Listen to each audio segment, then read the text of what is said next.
DD किसान, बदलते भारत की शान।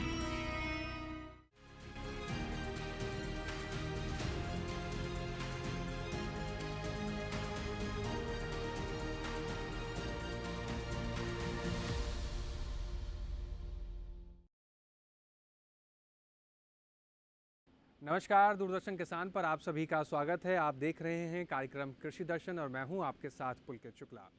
कृषि दर्शन के इस कार्यक्रम के माध्यम से कृषि के क्षेत्र में हो रहे नए बदलाव, नई जानकारी और नई तकनीक की जानकारी आप तक हम इस कार्यक्रम के माध्यम से पहुंचाने की कोशिश करते हैं, ताकि आप इन तमाम नए बदलावों का इस्तेमाल अपनी खेती किसानी में कर सकें और कामयाबी की नई इबारत लिख सकें। हमारे किसान भाई आगे बढ़ेंगे तभी हमारा देश भी आगे बढ़ेगा। तो कार्यक्रम कृषि दर्शन की शुरुआत करते हैं और बताते हैं आपको 3 महत्वपूर्ण सेगमेंट के बारे में, जिसमें हम सबसे पहले बात करेंगे विज्ञान किसान की, फिर बात होगी कृषि स्टार्टअप की और अंत में बात करेंगे हम फार्मिंग इंडिया की। तो आइए शुरुआत करते हैं कार्यक्रम कृषि दर्शन की।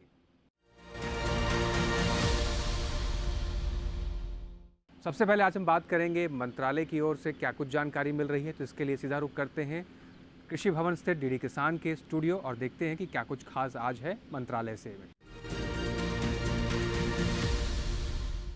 आज हम जानते हैं फ्रूट बैगिंग तकनीक के बारे में। ये जो फ्रूट बैगिंग तकनीक है, इसमें फलों को बैग्स में रैप कर दिया जाता है। तो इसका अलग अलग समय है। तो जैसे ये हम किन किन फलों में उपयोग कर सकते हैं इस तकनीक का, जैसे आम, अमरूद और अनार। आम, अमरूद और अनार, इन तीनों फलों में ही सबसे ज़्यादा फ्रूट फ्लाई का इन्फेस्टेशन रहता है। तो आम में तुड़ाई से लगभग 1 माह पूर्व फलों को बासी कागज़ अथवा बटर पेपर के जो थैले होते हैं, इनमें पैक करा जा सकता है। और अमरूद में जब अमरूद एक बेर के आकार का अमरूद का फल हो जाए तो उसको उस समय उसको बैगिंग कर देना चाहिए। और ऐसे ही जो अनार है, अनार को लगभग 85 से 90 दिन पूर्व बैग कर देना चाहिए। तो बैगिंग जो तकनीक है, इससे क्या होता है, एक फल और कीड़े बीमारियों के बीच में एक अवरोध बैरियर के रूप में ये बन जाता है, जिससे वो जो कीड़े हैं और जो बीमारी है, फफूंद है, वो फलों के सीधे संपर्क में नहीं आ पाते हैं। तो इससे फलों की जो गुणवत्ता में वृद्धि होती है, फलों का जो रंग है वो एक समान आता है और पकने पर फल एक समान पकते हैं और फलों की सतह पर जो काली फफूंद बीमारियां ये नहीं आती है। तो इससे गुणवत्ता में वृद्धि होती है, फलों के दाम मिलते हैं और जो निर्यात है, निर्यात में जो फल है आसानी से उनका निर्यात करा जा सकता है। और फ्रूट बैगिंग जो तकनीक है, ये बहुत महंगी तकनीक नहीं है। हम अखबार के, बासी पेपर के, बटर पेपर के लिफाफे वगैरह बना के और उनसे फलों की बैगिंग कर सकते हैं। और उन्हीं फलों की बैगिंग करेंगे जो एक रूप हो और जो दिखने में अच्छे हैं और जो बीमारी रहित हैं। और बैगिंग ये जो तकनीक है, आशा करते हैं कि इस तकनीक का आप लोग इस्तेमाल करेंगे और अपने फलों की गुणवत्ता में वृद्धि करेंगे। और जो फलों की तुड़ाई उपरांत जो शेल्फ लाइफ होती है, उसमें भी इससे इंक्रीज होता है। धन्यवाद। ठीक था। अब पिछले बार चलिए आगे बढ़ते हैं और बात करते हैं अपने सबसे पहले सेगमेंट की, जिसका नाम है विज्ञान और किसान।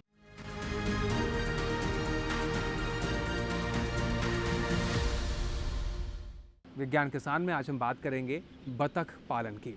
जी हाँ दोस्तों, खेती किसानी के साथ साथ पशुपालन एक ऐसा व्यवसाय है जिसके ज़रिए, या फिर यूँ कहें कि पशुपालन एक ऐसा क्षेत्र है जिसके ज़रिए किसान भाई अत्यधिक आमदनी का ज़रिया बना सकते हैं। बतख पालन में कैसे विज्ञान को जोड़कर आप कैसे बतख पालन को एडवांस करके, नई तकनीक का इस्तेमाल करके कम पैसों में ज़्यादा कमाई कर सकते हैं, आइए देखते हैं इस खास रिपोर्ट के ज़रिए।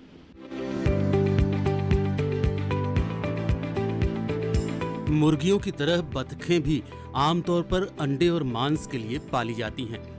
हालांकि इनका मांस और अंडा मुर्गी के मुकाबले महंगा है, इसलिए हम कह सकते हैं कि बतख पाल कर भी इंसान काफी आमदनी हासिल कर सकते हैं। बल्कि कुछ पालकों का तो यहाँ तक कहना है कि बतख मुर्गियों से ज्यादा आय देने वाला पक्षी है। इसे पालने में कोई खास परेशानी नहीं होती। हालांकि ये जलीय पक्षी माना जाता है, इसके बावजूद आप इसे जमीन पर भी पाल सकते हैं। बतखों के खान पान पर बहुत अधिक खर्च करने की जरूरत नहीं होती। इसे रहने के लिए एक शेड होना चाहिए। शेड में हल्की धूप और हवा का इंतजाम जरूर हो। शेड के आसपास तालाब या फिर धान का खेत हो तो ज्यादा बेहतर है। बतख शांत पक्षी है, इसे रहने के लिए ऐसी जगह चाहिए जहां ज्यादा शोर ना होता हो। जहां तक आहार की बात है तो बतखों को सूखा खाना खिलाना ठीक नहीं है। इस तरह का आहार उनके गले में फंस जाता है। ये रेशेदार खाना और पानी में रहना अधिक पसंद करती हैं। जहां तक आहार का सवाल है तो रसोई का कचरा, चावल, मक्का, चोकर और घोंगे वगैरह इन्हें काफी पसंद है।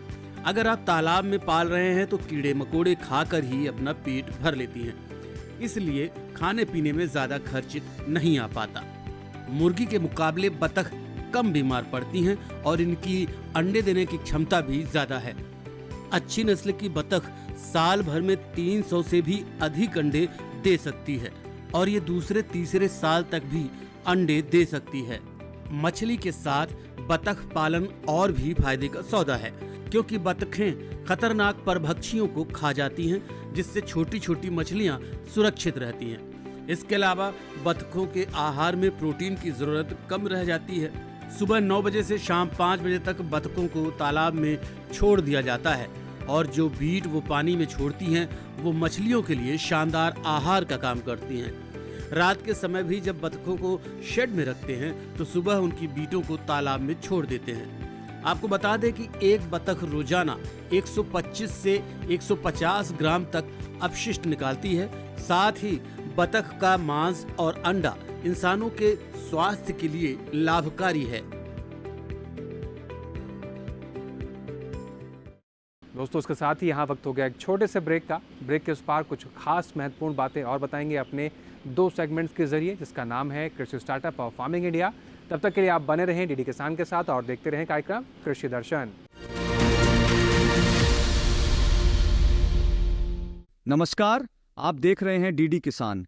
मैं हूं एआई कृष और आज हम उत्तर प्रदेश और बिहार में होने वाली खेती किसानी से संबंधित सलाहों के बारे में पूरी जानकारी देंगे। मौसम को ध्यान में रखते हुए उत्तर प्रदेश के किसान बेबी कॉर्न की बुवाई कर सकते हैं। उत्तर प्रदेश में अभी का समय मटर की बुवाई के लिए उपयुक्त है।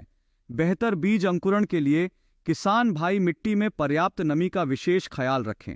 साथ ही मटर की बुवाई से पहले बीजोपचार जरूर कर लें। उत्तर प्रदेश में अभी सरसों की बुवाई की जा सकती है। उत्तर प्रदेश के किसान गाजर और मूली की बुवाई कर लें। साथ ही यहाँ के किसान पालक की बुवाई भी कर सकते हैं। उत्तर प्रदेश में इस समय तोरिया की बुवाई के लिए खेत तैयार कर लें। यहाँ के किसान फूल गोभी, पत्ता गोभी और टमाटर की रोपाई करें। उत्तर प्रदेश के किसान बैंगन, मिर्च और धनिया की रोपाई भी कर लें। यहाँ के किसान मौसम पूर्वानुमान के आधार पर धान की पकी फसल की कटाई कर लें। साथ ही धान की प्राप्त उपज को सुखाकर भंडारित करें। बात करें बिहार की तो यहाँ के किसान धान की तैयार फसल की कटाई करें। साथ ही गेहूं की बुवाई के लिए खेत तैयार करें।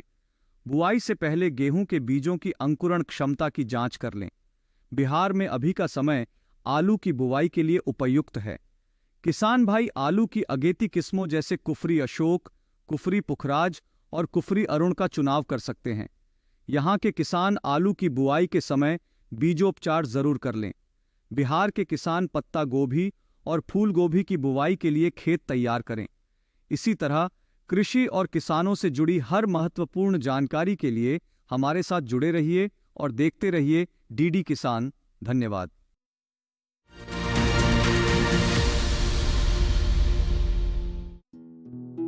हर साल फसल कटाई के बाद पराली जलाना कई तरह के प्रदूषण और स्वास्थ्य समस्याओं को जन्म देता है।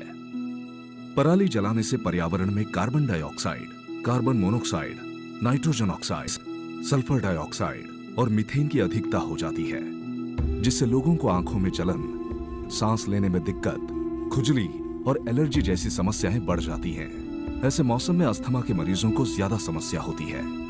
पराली जलाने से मिट्टी को उपजाऊ बनाने वाले किसान के मित्र कीट भी मर जाते हैं, जिससे मिट्टी की उर्वरक क्षमता को बहुत ही क्षति पहुंचती है। किसान भाई सरकार द्वारा दी जा रही पराली प्रबंधन योजनाओं का लाभ उठाएं।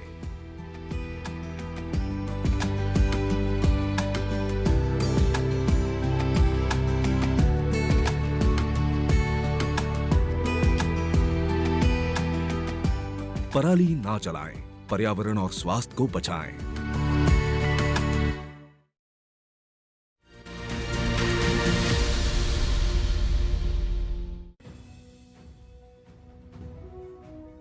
भारत सरकार का हर प्रयास किसानों को दे रहा है एक नई आस। देश के किसानों की खुशहाली और उन्हें आत्मनिर्भर बनाने के लिए भारत सरकार समर्पित है। प्रधानमंत्री श्री नरेंद्र मोदी जी के नेतृत्व में कृषि क्षेत्र में किए गए निरंतर प्रयासों के फलस्वरूप देश खाद्यान्न व बागवानी के क्षेत्र में आत्मनिर्भर हो चुका है और देश में दलहन का उत्पादन भी बढ़ा है। इसी तरह भारत सरकार ने खाद्य तेलों के उत्पादन को बढ़ाने के भी अनेक प्रयास किए हैं। इसी क्रम को आगे बढ़ाते हुए माननीय प्रधानमंत्री श्री नरेंद्र मोदी जी के नेतृत्व में भारत सरकार ने दूरदर्शी निर्णय लेते हुए राष्ट्रीय खाद्य तेल मिशन ऑयल पाम की शुरुआत की है। इस मिशन से देश भर के किसानों को बहुत लाभ मिलेगा।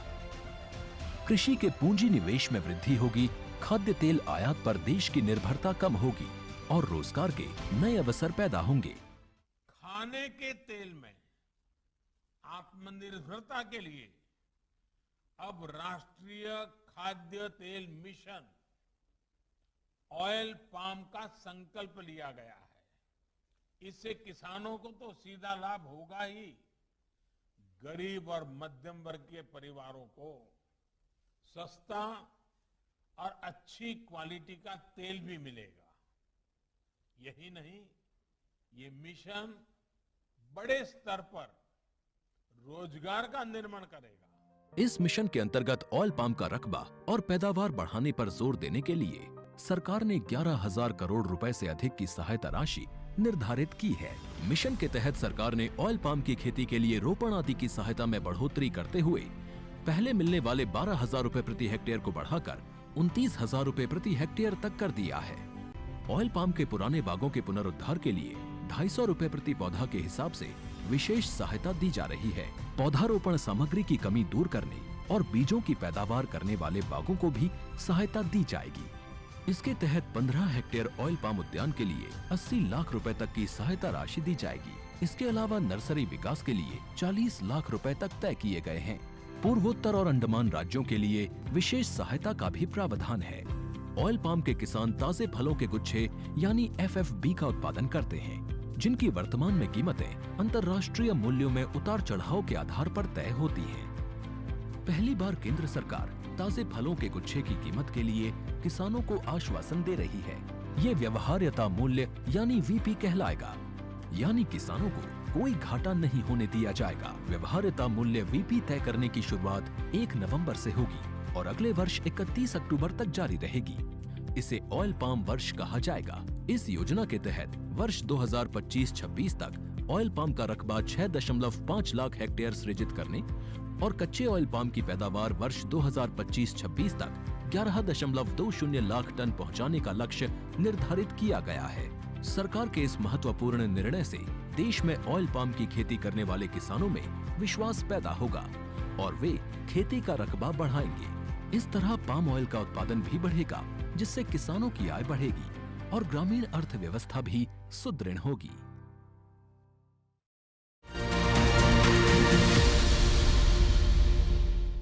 ब्रेक के बाद एक बार फिर से आप सभी का स्वागत है। आप देख रहे हैं कार्यक्रम कृषि दर्शन। आगे बढ़ते हैं और बात करते हैं अपने महत्वपूर्ण सेगमेंट की, जिसका नाम है कृषि स्टार्टअप।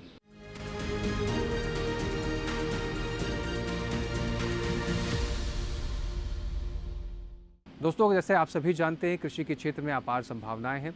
अगर किसान भाई कुछ करने की ठान लें तो बहुत कुछ कृषि के क्षेत्र में हासिल कर सकते हैं। आज कृषि के क्षेत्र में कृषि विज्ञान केंद्र उन तमाम किसानों के लिए एक सहायता का स्रोत बनते हैं और अगर कोई किसान भाई स्टार्टअप के तौर पर अपनी कहानी को आगे बढ़ाना चाहता है तो उसके लिए भी तत्पर रहते हैं और तमाम व्यवस्थाएं की जाती हैं।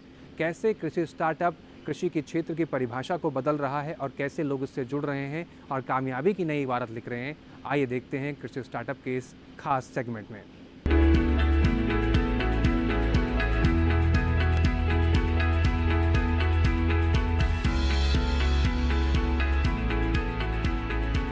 आज के इस दौर में खेती के क्षेत्र में पुरुषों के साथ साथ महिलाएं भी कदम से कदम मिलाकर चल रही है। खेती में जुताई, बुआई, कटाई के साथ साथ अपने उत्पादों को बेचने का काम भी खुद ही कर रही है। इन महिलाओं ने ये दिखाया है कि दूसरे क्षेत्रों की ही तरह खेती में भी महिलाएं चाहे तो सब कुछ कर सकती है और कामयाबी की नई मिसाल कायम कर सकती है। कामयाब महिलाओं की सूची में एक नाम है सुरेंद्र कौर का। इन्होंने खेती में कामयाबी हासिल करने के लिए अपने जीवन का एक लंबा समय बिताया है। उम्र के लगभग 8 दशक गुजार चुकी सुरेंद्र कौर इस पड़ाव में भी थकने का नाम नहीं लेती है। वे खेत और घर दोनों जगह काम में व्यस्त रहती है। खेतों की देखभाल, पशुओं को चारा डालना, घर में चूल्हा जलाना उनका स्वभाव और शौक भी है। अपनी इसी मेहनती स्वभाव के कारण सुरेंद्र कौर ने बागवानी के क्षेत्र में अपनी एक अलग पहचान बनाई है। उनके पिता एक सरकारी कर्मचारी थे। काम में व्यस्त होने के कारण वे खेत के कामों में हाथ नहीं बटा पाते थे। यही कारण था कि सुरेंद्र कौर और उनकी मां को खेत का काम देखना होता था। हालांकि गांव के लोगों ने इनका मजाक भी उड़ाया था कि महिलाएं होकर भी वे खेत पर काम करने आती हैं, लेकिन इसकी परवाह किए बिना वे और इनकी मां अपने काम में लगी रहती है। सुरेंद्र कौर को बचपन से ही पेड़ पौधों से लगाव था। यही कारण था कि स्कूल में भी इन्हें पेड़ पौधों के रखरखाव का जिम्मा सौंप दिया गया था। इन्होंने बचपन में ही ये फैसला कर लिया था कि वे बड़ी होकर एक सफल किसान बनेंगी। शादी के बाद भी उन्होंने अपने पति के खेतों में खेती करना जारी रखा। हालांकि शुरुआत में सुरेंद्र कौर ने खेती में कई मुश्किलों का सामना किया, लेकिन जहां काम करने का जज्बा और हौसला हो तो हर समस्या का समाधान निकल ही आता है। सुरेंद्र कौर ने सन 2001 में बाग लगाने का फैसला किया। इन बागों में सुरेंद्र कौर ने अमरूद, चीकू और आम लगाए। वो दिन रात मेहनत करने लगी। पहली बार उन्हें लगा कि उनके सपनों के फल देने का समय आ गया है। अपनी बागवानी की इसी शौक के कारण सुरेंद्र कौर जीवन में सब कुछ हासिल कर पाई। 32 एकड़ में फैले अपने फलों के खेतों को देखकर सुरेंद्र कौर को लगता है कि उनका सपना सच हो गया है। उनके बाग में फलों की देखभाल करने के लिए कई मजदूर हैं, फिर भी वे खुद ही अपने पेड़ों और उनकी फलों का खास ख्याल रखती है। सुरेंद्र कौर ने बागवानी के साथ साथ गाय और भैंस भी पाल रखे हैं। इनकी देखभाल भी वे स्वयं करती है। सुरेंद्र कौर ने अपनी मेहनत और लगन के बलबूते अपनी एक खास पहचान बना ली है। इनकी सफलता में इनके पति का भी बहुत बड़ा योगदान है। सुरेंद्र कौर ने बागवानी के साथ ही 12 एकड़ में सफेदे के पेड़ भी लगाए हैं। इससे उनके खेतों में हरियाली बनी रहती है और पर्यावरण भी शुद्ध रहता है। सुरेंद्र कौर का मानना है कि किसी भी काम को ठीक ढंग से करे तो कामयाबी आपको जरूर मिलेगी। वो दूसरे किसानों को भी सलाह देती है कि बागवानी में ज्यादा मुनाफा है और इसे करने के लिए उन्हें आगे आना चाहिए। इसी बागवानी ने सुरेंद्र कौर को एक पहचान दी है, नाम दिया है और दी है जीने की सभी सुविधाएं, और इसके लिए इन्हें पुरस्कृत भी किया जा चुका है। सुरेंद्र कौर की सफलता की कहानी उन सभी महिलाओं के लिए प्रेरणा स्रोत है जो कृषि में केवल परेशानियां देख रही है। सुरेंद्र कौर ने साबित किया है कि अगर महिलाएं चाहे तो खेती में भी कामयाबी की बुलंदियां छू सकती हैं।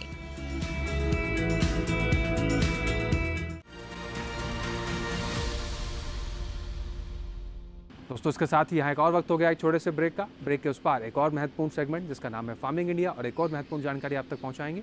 लेकिन उससे पहले एक छोटा सा ब्रेक। बने रहें और देखते रहें कार्यक्रम कृषि दर्शन। अगली फसल का टाइम तो कभी थोड़ा ही रह गया। ताऊ, किसी की फसल हुई? बेटा फसल तो ठीक का है, ये भी अब पक के तैयार होगी। ये बीच में काट के और पराली ने जड़ा के फिर नई फसल बोने की तैयारी करूंगा। पराली जड़ा के? हाँ ताऊ, तू पर्यावरण तो खराब करेगा, गेली हमारी सेहत भी खराब करेगा। फसल का दाना जरूरी नहीं होता, बचे हुए अवशेष भी बड़े काम के हो जाए। इनकी जैविक खाद बना के तू मिट्टी की उपजाऊ शक्ति ना और बढ़ा सका है। और तो और इसकी जो पराल बचेगी ना, उसने बेच के अलग तो मुनाफा भी ले सका है। हाँ, इस पराली से इको फ्रेंडली पेपर और थर्मोकोल बनाया जाता है। पराली का उपयोग जैव ईंधन और हस्तशिल्प बनाने में भी किया जाता है। इसका उपयोग मशरूम की खेती, डिस्पोजेबल प्लेट्स और कटलरी बनाने में भी होता है। पराली समस्या नहीं, संसाधन है। किसान भाई पराली ना जलाएं, पराली से अपनी आय बढ़ाएं।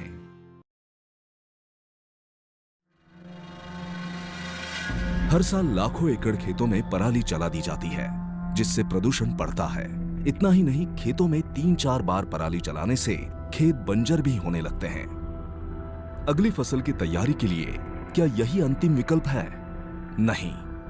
पराली प्रबंधन के पर्यावरणीय विकल्प भी हैं। स्ट्रॉ बेलर मशीन का प्रयोग। स्ट्रॉ बेलर मशीन पराली को गट्ठर में बदल सकता है। पराली से जैविक खाद बनाई जाती है जो खेतों की मिट्टी की उर्वरक क्षमता को बढ़ाती है। पराली को मशीनों द्वारा मिट्टी में दबाना, इसके लिए सुपर सीडर जैसी मशीनों का उपयोग किया जाता है। सरकार किसानों को पराली उपकरणों पर 50% तक की सब्सिडी देती है। किसान भाई पराली प्रबंधन की योजनाओं का लाभ उठाएं, पर्यावरण को बचाएं। ब्रेक के बाद एक बार फिर से आप सभी का स्वागत है। आप देख रहे हैं कार्यक्रम कृषि दर्शन। आगे बढ़ते हैं, अपने आखिरी और सबसे महत्वपूर्ण सेगमेंट के बारे में बात करेंगे जिसका नाम है फार्मिंग इंडिया।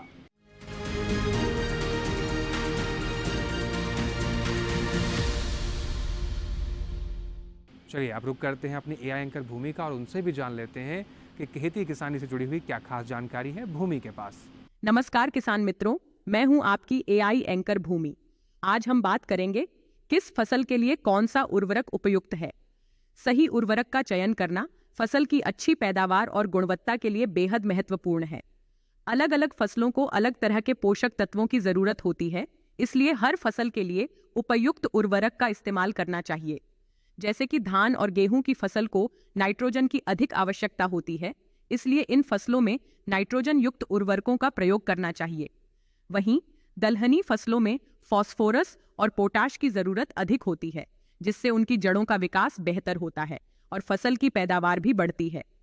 सब्जियों और बागवानी वाली फसलों के लिए संतुलित उर्वरक का इस्तेमाल करना चाहिए ताकि सभी आवश्यक पोषक तत्व मिल सकें।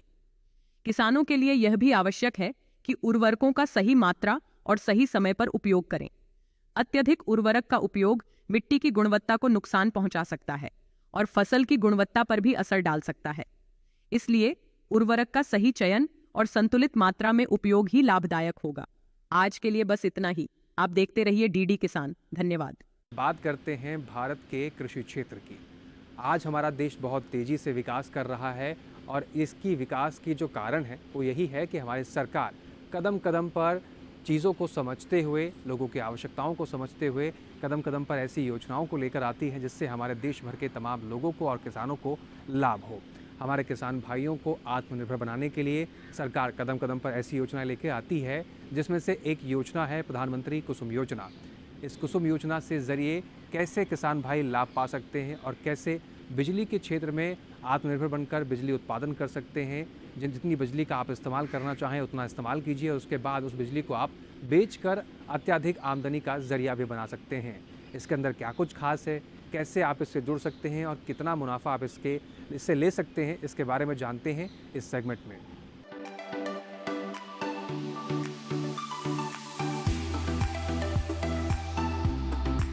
सरकार ने फरवरी 2019 में प्रधानमंत्री किसान ऊर्जा सुरक्षा एवं उत्थान महाअभियान पीएम कुसुम योजना शुरू करने की मंजूरी दी थी। इस योजना का मकसद सौर ऊर्जा क्षमता विकसित करने में किसानों की मदद करना है। इससे किसानों को आय बढ़ने के साथ ही खेती के लिए पानी की जरूरत पूरी होगी। इसके जरिए वर्ष 2022 तक 30.8 गीगावाट बिजली उत्पादन का लक्ष्य रखा गया है। इस योजना के तहत किसानों को सब्सिडी पर सोलर पैनल मिलते हैं जिससे वे बिजली बना सकते हैं। जरूरत भर बिजली का इस्तेमाल करके वे बाकी को बेचकर अतिरिक्त आय भी हासिल कर सकते हैं। इस योजना में 20 लाख किसानों को सोलर पंप बनाने में मदद की जाएगी। 15 लाख किसानों को ग्रिड से जुड़े सोलर पंप लगाने के लिए धन मुहैया कराया जाएगा। इस योजना पर सरकार ने 34,422 करोड़ रुपए खर्च करने का ऐलान किया है। पीएम कुसुम योजना के 3 घटक हैं। पहला, विकेंद्रित ग्रिड से जुड़ी 10,000 मेगावाट की क्षमता के सोलर पावर प्लांट स्थापित करना, जिसमें हर प्लांट की क्षमता 2 मेगावाट तक की होगी। दूसरा घटक 20 लाख सौर ऊर्जा चालित कृषि पंपों की स्थापना। 15 लाख किसानों के सिंचाई पंप को सोलर पंप से जोड़ना। इस योजना के जरिए बिजली और डीजल से चलने वाले सिंचाई पंप को सोलर एनर्जी से चलने वाले पंप में बदला जाएगा। सोलर पैनल से मिलने वाली बिजली का इस्तेमाल किसान पहले अपने सिंचाई के काम में करेंगे। उसके अलावा जो अतिरिक्त बिजली बचेगी उसे विद्युत बिजली वितरण कंपनी को बेचकर किसान 25 साल तक आमदनी कमा सकते हैं और प्रदूषण भी कम होगा। सोलर पैनल 25 साल तक चलेगा और इसका रखरखाव भी आसान है। इससे किसानों को हर साल 1 एकड़ पर 60,000 रुपए से 1 लाख रुपए तक की आमदनी अगले 25 साल तक हो सकती है। किसानों को अपने में सोलर पैनल स्थापित करने के लिए केवल 10% रकम का भुगतान करना होता है। केंद्र और राज्य सरकार किसानों को बैंक खाते में 60% की सब्सिडी देती है। केंद्र और राज्य की ओर से बराबर का योगदान देने का प्रावधान है और बैंक की ओर से 30% लोन का भी प्रावधान है। इस लोन को किसान अपने होने वाली आमदनी से भी आसानी से भर सकते हैं। किसानों को इस योजना का लाभ उठाने के लिए सरकारी वेबसाइट https://mnre.gov.in पर जाकर रजिस्ट्रेशन कराना होगा। इसके अलावा आधार कार्ड, प्रॉपर्टी के दस्तावेज और बैंक खाते की जानकारी भी देनी होगी।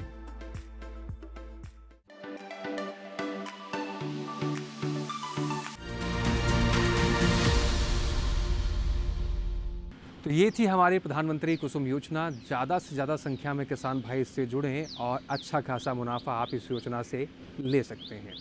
आज के इस कार्यक्रम में बस इतना ही। उम्मीद करते हैं इन तमाम जानकारियों का किसान भाई सही समय पर सही तरीके से लाभ उठा पाएंगे और आगे बढ़ेंगे।